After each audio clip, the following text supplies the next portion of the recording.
ഭക്തിപരവശന്മാരായ ദേവകളിത്തരം ചൊല്ലി സ്തുതിച്ചോരനന്തരം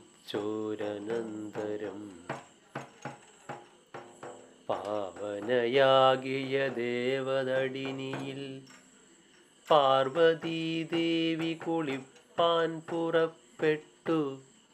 ദേവകളോടരുളി ചെയ്തു ദേവിയും, ദേവകളെ നിങ്ങളാൽ സ്തുതിക്കപ്പെട്ട ദേവി ഗിരിജ ശരീരകോശത്തിൽ നിന്നാവിർഭവിക്കുമെന്നാലസുരന്മാരെ നിഗ്രഹിച്ചമ്പോടനുഗ്രഹിക്കും ദ്രുതം.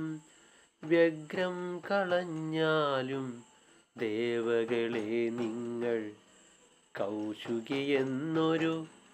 കൗശികിയെന്നൊരു നാമമുണ്ടായി വരുമാശു ഹിമാചലപുത്രിയുമന്നേരം കൃഷ്ണയായി വന്നിടുമപ്പോൾ ഭവാനിക്കു കാളിയെന്നുമൊരു നാമമുണ്ടായി വരും എന്നരുൾ ചെയ്തു. മനോഹരമായൊരു സുന്ദരരൂപം ധരിച്ചു കാണായി വന്നു.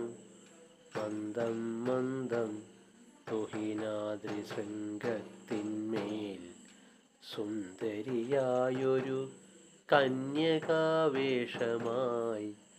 സമ്പൂർണ്ണ യൗവനത്തോടു ഷോഡശ സംവത്സരം വയസ്സും ധരിച്ചങ്ങനെ പൊന്നൊഴിഞ്ഞാലുമാടിപ്പാടി നല്ലൊരു തമ്പിയായി വന്നു.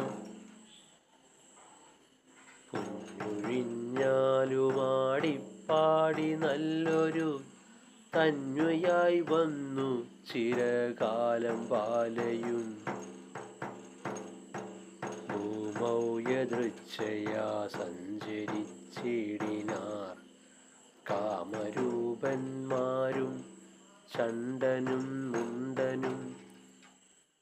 ശുംഭനിശുംഭഭൃത്യന്മാരിരുവരും അംബികയെ കണ്ടാരക്കാലമേകദാ.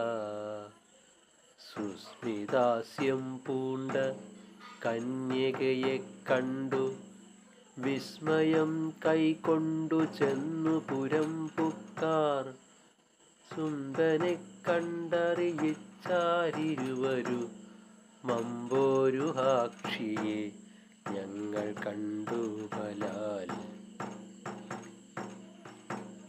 പ്രാലേയശൈലശിഖരദേശേ പുനരാലോലമായോരൂഞ്ഞാലുമാടിപ്പാടി നല്ല രൂപമവളെപ്പോലെ കാൺമതിനില്ല ലോകങ്ങളിലെങ്ങുമന്വേഷിച്ചാൽ. ഓം ശ്രീ ഗുരുഭ്യോ നമഃ.